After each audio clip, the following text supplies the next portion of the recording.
Well, everybody, welcome once again to Lightning TV, brought to you, of course, in association with mjdphoto.biz. Now, it's going to be another tough weekend this last weekend for Milton Keynes Lightning, with a very, very long road trip up to Manchester on the Sunday night. But on the Saturday night, there was a small matter of entertaining the Slough Jets at the Sky Dome up in Coventry. Now, Slough were going to want revenge for that very, very tight 3-2 win at the Hangar just a couple of weeks ago. Let's go and see what happened. So here we are at the Sky Dome here in Coventry this evening for this EPL game between the Slough Jets and your home team, of course, Milton Keynes Lightning. Lining up for Slough this evening, number 2 is Daniel Scott, 6 Michael Wales, 13 Daniel Davis, 16 is Lee Richardson, 21 is Matt Towalski, 24 is Daniel Rose, 25 is new signing Alan Lack, 30 is Darius Bliskauskas, 33 Mindigas Kiras, 37 Sam Waller, 42 is Dan Milton, 51 is Cameron McGiffin, 55 is Connor Redmond, 74 is player coach Slava Kurikov, 82 is Kamil Zarina, 89 Kieran Long, and 93 is Alex Padalek. That's your Slough Jets. Okay, lining up for your home team, the Milton Keynes Lightning. Lightning warming up, of course, in their Northgate sponsored green warm-up shirts this evening. First of all, it's number 1 Jordan Headley, 5 Ben Russell, 8 is Blaz Emerson, 9 is Grant McPherson, 10 Connor Good, 12 is Yanni Jokela, 14 is Jordan Cowney, 17 is Stanislas Lacek, 19 is Lee Jameson, 21 Ross Green, 23 is Tom Carlon, 55 is Michael Farn, Ross Bowers wears 61, Lewis Christie 66, Lucas Dadapek is 78, and number 93, of course, is Stephen Wall. Now, your officials for this evening, your linesmen are Matthew Carrington and Elliot Marshall, and your referee is Joy Johnston.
league. A great comeback from the guys to take that game, of course, 5-3. Now, after the game, I caught up with Lightning captain Adam Carr. I suppose typical of first periods right away at home through this season so far. Lightning go in down, 2 or 3 down, and then pull it back again. Well, have you got a secret, or is it just one of those things?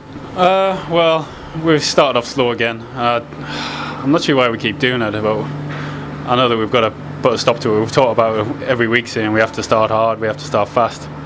And to be fair, I thought the first couple of shifts we came out all right, and then we conceded a goal, and we just seemed to hit the panic button for some reason. But yeah, we pulled it back again, but like, we can't keep on doing that, because we're going to hit a patch where one team comes in and they'll blow us out the water if we play like that from first period, and then it'll be too big a hole to climb out of. So yeah, we know we've got to put it right, and we've just got to work on doing that.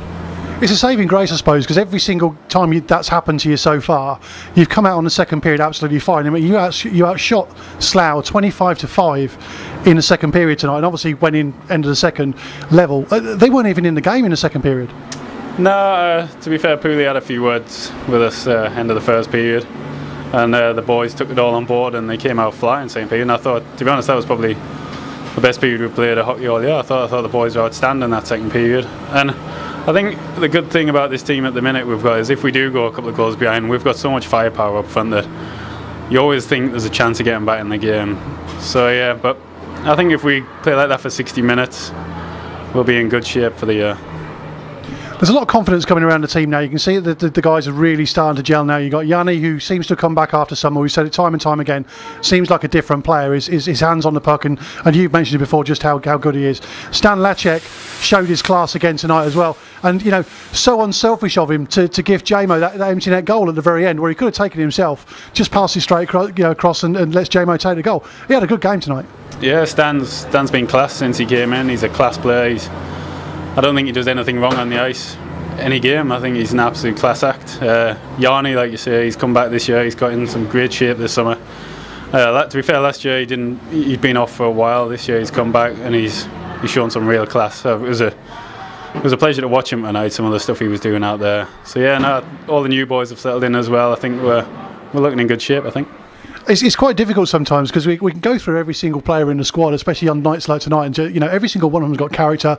You know, all of you can play at a level, and we very rarely see that Lightning level, because we're either carrying injuries or, you know, it doesn't go right. But we've always said it time and time again. Once this Lightning side clicks, it's going to really do some damage in this league, isn't it? Yeah, I mean, like I just said, I think offensively, I think we've got goals on all 3 lines. We've got 10 forwards who's going to get you goals, and the defence are getting a lot more solid. I mean, as a team, as a unit, we're getting a lot more solid at the back, apart from the first period tonight. But no, we are. I really like the team this year, and I think we can go about our business quietly, and we'll start pushing up the league. You mentioned the D-men there. We've always got our dependable guys, big man Lucas Zatopek. We've got Michael Farn, and obviously Lewis Christie. Obviously picked up a bit of an injury tonight. Hopefully that's not too bad. But then you got the likes of Ross Green, homegrown talent. You know, in his 2nd or 3rd season now, full season with Lightning, who's grown into that role massively. And Ben Russell, who just, you know, again, homegrown if you count Milton Keynes, he's been away for a while, has come into this side, and it's just like, wow. I've been so impressed with Ben. He's a great player. He's just a good little scrapper. But he's not only a little scrapper. Once he gets the puck, he's making all the right choices. And defensively, at times we haven't been the best this year as a group. But I think if you look at individual performance, I think Big Man's back to what we know of when he first signed. I think Farney's he's adding so much offence to the. This is Michael Farn's best season so far, I think. Yeah, I think he's our top point scorer at the minute. I think he got 3 assists tonight. He's racking up the apples. So. And like you say, Slough's been fantastic. Louis just a solid little rock at the back. And yeah, I think we're getting in good shape, and the confidence is growing, and I think it's positive for the rest of the year, I think. Talk to us about your injury now. It's a groin injury. It's kept you out last couple of games. What are you looking at? Is it sort of long-term, short-term? No, it's an injury I've had before. I've torn it before, and it's a slight tear at the minute. And basically the last time I did this, I played and I shouldn't have, and made it a lot worse, and I was out for quite a while. So I wanted to play this today, but I went for a jog this morning and it wasn't possible. So You don't do bench coaching. I've known you for a long, long time, and you hate standing on that bench. I know that. I hate it. I got told off again before because I just pace something down. I don't know what to do with myself. No, I hate it. So I've got some more physio this week, so hopefully be back next week again. What about Lewis Christie? Is that it looked like a hand injury? Yeah, he hurt it last week, and he's hurt his wrist, and he tried to play again tonight, but he's got no power going through it. But he'll be fine. Big trip tomorrow. That's going to be a toughie, long old road trip, and Manchester are waiting for you at the other end. Having said that, they're not infallible, are they? No, they're not at all. And I heard the other day it's been a while since we won up there, so it'll be a good game tomorrow. It'll be a really good battle. We know we've got to come out from the start flying, like we said, but we have to do it tomorrow, and it'll be a really good game, I think. Brilliant. Well, good luck on the road tomorrow, Adam. Thanks for coming up and talking to us, and we'll catch you again soon. Cheers, Chris. Well, once again, many thanks to Adam for taking the time to come upstairs and talk to us post-game, of course. I know it was very frustrating for him watching that game from the bench. On a Sunday night, alas, it wasn't to be, as Lightning were beaten 4-3 up in Altrincham in a great game, but also a fairly tense and feisty affair as well. Now let's go and see what that result, and the results of the others around the league, does to Sunday night's league table. So, as well as that result at the Sky Dome, it was another busy night all round the English Premier League on Saturday night. Basingstoke continued their impressive recent form with a 5-2 win at home to Peterborough Phantoms, whilst Bracknell's poor run of form again stayed with them as they were shut out at home by Guildford 7-0. Andre Payet had been talking up his team's chances of a win against league leaders Manchester all week, but it was to no avail as Steel Dogs suffered a 5-3 home loss at the hands of the Altrincham outfit. And lastly, 3 new signings in the space of a week couldn't help Telford as Wildcats beat them 5-2 at the Link Centre. On to Sunday then, and it was yet another close game in Manchester, but Lightning still just can't seem to take the points away from there as Phoenix won a tense and physical contest 4-3. Guildford beat Sheffield 4-2 at home, and Peterborough heaped even more misery on Bracknell as they hammered Bees 6-0 in Breton, which means Bracknell shipped 13 goals over the weekend with none scored. Elsewhere, Slough picked up 2 much-needed points as they beat Swindon 7-1 at the Hangar, whilst Basingstoke took the points from Shropshire after beating Telford 5-2. On to the league table on Sunday night then, and it's close at the top with the main 3 all within a point of one another, but Manchester head the field on goal difference. Lightning seem to have made 4th spot their own for the time being, but they have games in hand and can still easily push the top 3 going into November and beyond. Swindon, Sheffield, Slough and Peterborough seem to be the best of the rest at this time, with Bracknell and Telford with work to do to re-establish their season before they drop too far behind the pack. There's still a long way to go through this English Premier League season though. So still a long way to go, of course, for the league right the way through till March and April. April the 5th and 6th, of course, is the weekend of the playoffs up at the Sky Dome in Coventry. Now, if you're a keen golfer, you will need to put this date in your diary. The 22nd of November, the Friday the 22nd of November, is the date for the next Milton Keynes Lightning annual golf day. Now, that's the day when Nick Poole and Vito Rouser get to pick their 2 teams in a competition that lasts all day up at the 3 Lots Golf Club in Milton Keynes. Last year, heavily contested with Nick Poole's world team running out the winners. It's a full day event. We'll be playing against players, ice hockey players and sponsors alike, and also guests as well. Now, if you want to get your name down for an absolutely fantastic day, all you need to do is send your details to this email address. It's dave@b2promodesign.com. That's dave@b2promodesign.com. Or alternatively, if you're there on match nights, just go and see Dave up on the supporters club stand, and he'll gladly give you your details and also put your name down for what I'd like to say, an absolutely fantastic event. Now it's that time of week when we have a look at your messages and tweets. So after that great result and a tense game up in Manchester on Sunday, it was no surprise that the messages this week took the same sort of flavour. Pimmy wrote in on the Milton Keynes Ice Hockey forums, "What a fantastic turnaround on Saturday and a fight back that showed real character. I'd have loved to have been a fly on the wall in the first interval. Plus, Grant has to be one of the bravest players ever to stand up for his teammates against a genuine tough guy like Schnabel.